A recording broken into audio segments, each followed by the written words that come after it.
Jamendo.com.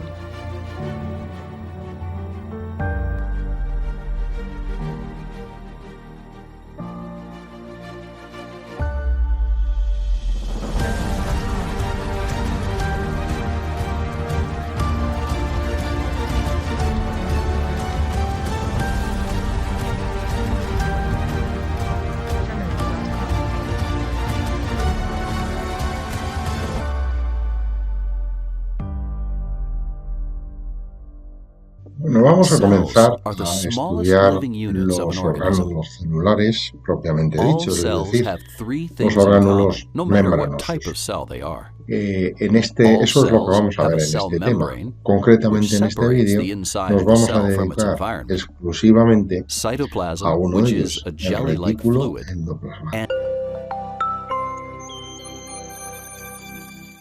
El retículo endoplasmático es el orgánulo citoplasmático de mayor tamaño que presentan las células, pero a pesar de eso fue el último en ser descubierto. Las primeras observaciones se produjeron en 1902 y las hizo Beratti, un discípulo de Camillo Golgi, pero no fue hasta los años 50 que se hicieron las primeras observaciones al microscopio electrónico y se fue caracterizando mejor. El nombre se lo puso Porter, un colaborador de Palade, que fueron los primeros en describir el retículo endoplasmático. Este último, Émile Georges Palade, descubrió en 1955 los ribosomas adheridos al retículo endoplasmático, al que desde entonces se empezó a llamar retículo endoplasmático rugoso. Los descubrimientos que hizo Palade le sirvieron para ganar el Premio Nobel de Fisiología y Medicina en 1974. El retículo endoplasmático está formado por una serie de sacos membranosos huecos que están conectados, en realidad son una expansión de la parte más externa de la envoltura nuclear. Estos sacos membranosos se suelen llamar también cisternas y, lo que es muy importante, están conectados unos con otros. La red de sacos es bastante compleja, se puede extender por buena parte del citoplasma, esto depende de la actividad celular, y está sectorizada. Hay dos tipos de retículo endoplasmático. La parte del retículo endoplasmático más próxima al núcleo, en realidad buena parte del retículo endoplasmático, presenta ribosomas adheridos a la cara citoplásmica. Este retículo endoplasmático se denomina retículo endoplasmático rugoso y queda confinado solo a la parte más externa, el llamado retículo endoplasmático liso, que carece de ribosomas. Los ribosomas pueden desprenderse y volver a adherirse al retículo endoplasmático. Para ello lo hacen gracias a unas proteínas específicas que se llaman riboforinas. Las cisternas o sáculos del retículo endoplasmático liso tienen una forma diferente a las del retículo endoplasmático rugoso. Los del retículo endoplasmático rugoso son sacos aplastados, como con forma de bolsa, mientras que los del retículo endoplasmático liso son bastante más estrechos, son más bien tubulares.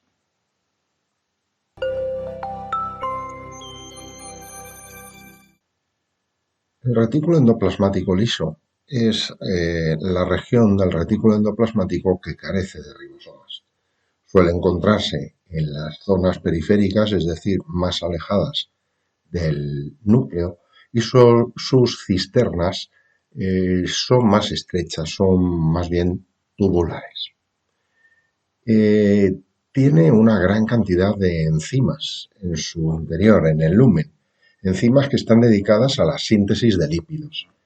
Y esto tiene que ver, como veremos, pues, con sus funciones. Normalmente es un retículo endoplasmático escaso en comparación con el rugoso. Sin embargo, en determinadas células está mucho más desarrollado. Por ejemplo, en las células musculares estriadas, en donde incluso recibe un nombre especial, que es el de retículo sarcoplásmico. También es muy abundante en las células intersticiales de ovarios y testículos. Tened en cuenta que ambos órganos tienen también un cierto funcionamiento glandular, ya que fabrican y secretan hormonas esteroideas, hormonas sexuales que son esteroideas, por lo tanto lipídicas. Y también es muy abundante en los hepatocitos. Aquí tiene que ver también con una función de la que hablaremos después, que es la detoxificación. Las funciones del retículo endoplasmático son variadas, pero prácticamente las podemos resumir en tres. Y además de las tres, solo una, es generalizable a cualquier tipo de células. Vamos a ir viendo. Bueno, la función común del retículo endoplasmático liso es la síntesis de lípidos de membrana, pero claro, esto implica también su almacenamiento en el lumen del retículo y su transporte por medio de vesículas. Esto es algo que resulta común a todo el retículo endoplasmático liso. Respecto a la síntesis de lípidos, ocurre en la membrana. Los ácidos grasos ya se elaboran en el citoplasma, es decir, ya vienen elaborados. Esa parte no la realiza el retículo endoplasmático, simplemente se dedica a formar los fosfolípidos, es decir, a unir los ácidos grasos a la glicerina, añadir el fosfato, añadir el resto hidrofílico, etc.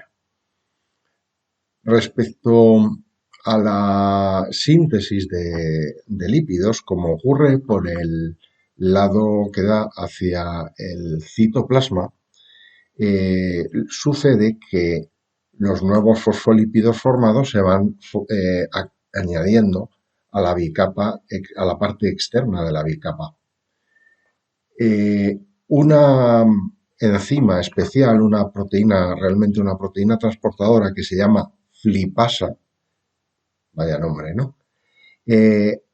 Va transportando, va provocando el salto, el flip, desde el lado citoplásmico hacia el lado luminal, o sea, el más interno de la membrana, para que la bicapa quede realmente equilibrada, porque si no, una parte de la bicapa tendría más fosfolípidos que la otra.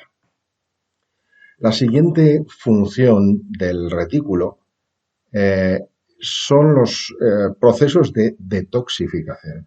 Esto es algo que solo va a ocurrir en las células del hígado. Los procesos de detoxificación consisten en la solubilización de sustancias que son liposolubles. Estos son, sobre todo, o suele ocurrir, por ejemplo, con muchos medicamentos que son de naturaleza lipídica.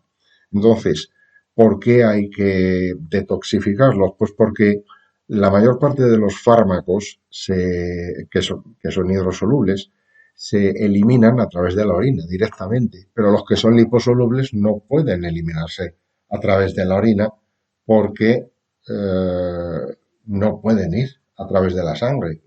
Insisto, son liposolubles. Entonces, lo que hace el hígado es convertir estas sustancias liposolubles en sustancias hidrosolubles, que ya puede eliminar a la sangre y entonces ya pueden ser eliminados a través de los riñones. Y por último, el proceso de contracción participa en el proceso de contracción muscular, concretamente bombeando cíclicamente iones calcio. Vamos a verlo. La contracción muscular se inicia desde una neurona motora que envía un impulso eléctrico a las fibras musculares para excitarlas. La señal del impulso nervioso, la señal eléctrica, se transforma en una señal química que alcanza la fibra muscular y provoca su contracción. La señal eléctrica se transmite a través de la membrana de la fibra muscular que se llama sarcolema y desde ella hacia los llamados túbulos T, que son unas prolongaciones de la membrana plasmática hacia el interior y que se van ramificando en torno al retículo endoplasmático liso o retículo sarcoplásmico. Cuando el retículo sarcoplásmico recibe la excitación, va a provocar la contracción. Aquí podemos ver un detalle de cómo el túbulo T entra en contacto con el retículo endoplasmático liso o sarcoplásmico. En amarillo, el retículo del túbulo T. Conectando el retículo y el túbulo T hay proteínas que son sensibles al voltaje. Estas proteínas son canales de calcio que se abren solo cuando se recibe un impulso eléctrico. Al recibir el impulso eléctrico, la proteína, el canal se abre y permite la salida de calcio desde el retículo endoplasmático hacia el citoplasma. Y esto es lo que ocasiona la contracción muscular en las fibras de actina y miosina.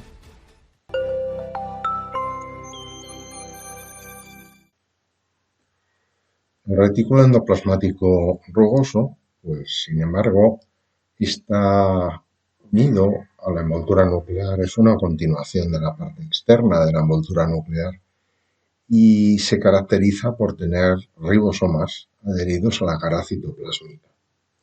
Los ribosomas no se pueden adherir en cualquier parte, sino que lo hacen en unas proteínas de anclaje especiales para los ribosomas que se llaman riboforinas. Están formando parte de la membrana del retículo endoplasmático rugoso. En cuanto a sus funciones, pues tienen que ver con la presencia de los ribosomas, claro está, y por lo tanto llevan a cabo la síntesis de proteínas de membrana. Por supuesto, también pueden realizar la síntesis de fosfolípidos de membrana, igual que el retículo endoplasmático liso, puesto que esas enzimas se encuentran en las membranas del retículo y también llevan a cabo la síntesis de proteínas de secreción. La diferencia entre las proteínas de membrana y las de secreción es que las proteínas de membrana se van a fabricar en ribosomas adheridos a la membrana del retículo y directamente esas proteínas van a quedar ya enganchadas y colocadas en la propia membrana, mientras que las de secreción van a pasar al lumen y desde el lumen se formarán vesículas que transportarán la proteína en cuestión al lugar donde tenga que utilizarse. Otra función que en realidad está en relación con la anterior es el almacenamiento de proteínas. En ocasiones, estas proteínas se almacenan dentro de otras proteínas especiales que se llaman chaperonas. Las chaperonas son unas proteínas parecidas a una urna hueca en donde se almacenan determinadas proteínas y se favorece, se facilita que se plieguen adecuadamente, porque si no se pliegan adecuadamente, las proteínas en cuestión serán eliminadas. Una última cuestión y os paso a continuación un vídeo en donde se va a ver todo el proceso. La síntesis de muchas proteínas se inicia en el citoplasma, como podéis ver en esta imagen. Una vez que se ha comenzado a sintetizar la proteína, el primer tramo se conoce con el nombre de péptido señal. Ese péptido señal es el que determina si la proteína se va a utilizar en el citoplasma. Si es así, la síntesis terminará ocurriendo en el citoplasma. Sin embargo, si el péptido señal determina que se trata de una proteína de membrana o de una proteína destinada a la exportación, o sea, a la secreción, entonces el ribosoma se desplazará hasta el retículo endoplasmático y se unirá a una proteína con riboforina, como podéis ver, para que se produzca la síntesis adherido al retículo endoplasmático rugoso. A continuación vais a ver un vídeo en donde se resume todo el tráfico de proteínas en relación con el retículo endoplasmático. El retículo endoplasmático, o ER, es el sistema de membranas más grande de las células eucariotas. Las proteínas que son transportadas desde el citosol al complejo de Golgi, los endosomas, los lisosomas y a la superficie celular, primero tienen que entrar en el ER. A medida que una molécula de mRNA se va traduciendo a proteína, muchos ribosomas se unen a ella, formando un polirribosoma. En el citosol existen dos poblaciones separadas de polirribosomas que comparten la misma reserva de subunidades ribosómicas. Los ribosomas libres no están unidos a ninguna membrana. Los ribosomas unidos están fijados a la membrana del ER y traducen proteínas que se translocan hacia el interior del retículo endoplasmático. Este tipo de ribosomas cubren la superficie del ER, generando regiones denominadas retículo endoplasmático rugoso. Hay dos tipos de proteínas que se trasladan desde el citosol al ER. Las proteínas solubles en agua atraviesan completamente la membrana del ER y se liberan en el lumen, mientras que las proteínas transmembranas solo cruzan el ER parcialmente y quedan ancladas en la membrana. Todas estas proteínas son conducidas hacia el ER gracias a una secuencia señal formada por aminoácidos hidrofóbicos pequeños. La secuencia señal es guiada hacia la membrana del ER mediante una partícula de reconocimiento de la señal, o SRP, que se une a la secuencia señal del ER de la nueva proteína a medida que estaba saliendo del ribosoma. Entonces se reduce la velocidad de síntesis proteica hasta que el complejo SRP-ribosoma se une a un receptor de SRP en la membrana del ER. Entonces, la SRP es liberada y el ribosoma pasa a un canal de translocación de proteína de la membrana del ER. De esta manera, el SRP y el receptor de SRP actúan como marcadores moleculares de emparejamiento, poniendo en contacto los ribosomas que están sintetizando proteínas que contienen la secuencia señal del ER con los canales de translocación disponibles del ER. Además de dirigir las proteínas hacia el ER, la secuencia señal también ayuda a abrir el canal de translocación. El canal de translocación de proteínas inserta la cadena polipeptídica en la membrana y empieza a transferirla a través de la bicapa lipídica. El péptido señal permanece unido al canal mientras que el resto de la cadena de la proteína es enhebrada en la membrana en forma de un gran lazo. Cuando la proteína ha pasado a través de la membrana, se libera en el lumen del retículo endoplasmático. Tras la separación de la secuencia señal, gracias a una marca para peptidasa situada en la cara luminal de la membrana del ER, el péptido señal se libera del canal de translocación hacia la membrana y se degrada rápidamente. Parece que entonces una proteína del lumen del ER actúa como un tapón y cierra el canal inactivo. Pero no todas las proteínas que entran en el ER se liberan en su lumen. Algunas permanecen insertadas en la membrana del ER como proteínas transmembrana. Para que resulte más fácil de entender, al ilustrar la translocación de una proteína transmembrana al ER, hemos omitido el ribosoma unido a la membrana. En el caso más sencillo, el de una proteína transmembrana con un solo segmento transmembrana, la secuencia señal situada en el extremo N-terminal inicia la translocación, tal como si fuera el caso de una proteína soluble. Pero el proceso de translocación se detiene por la acción de una secuencia adicional de aminoácidos hidrofóbicos, una secuencia de parada de la transferencia que se encuentra más adelante en la cadena polipeptídica. La secuencia de parada de la transferencia se libera lateralmente del canal de translocación y se coloca en el mismo plano de la bicapa lipídica, donde forma un segmento transmembrana que ancla la proteína a la membrana. Como resultado de ello, la proteína translocada acaba siendo una proteína transmembrana insertada en la membrana con una orientación definida. El extremo N-terminal hacia la cara luminal de la membrana del ER y el extremo C-terminal hacia la cara citosólica.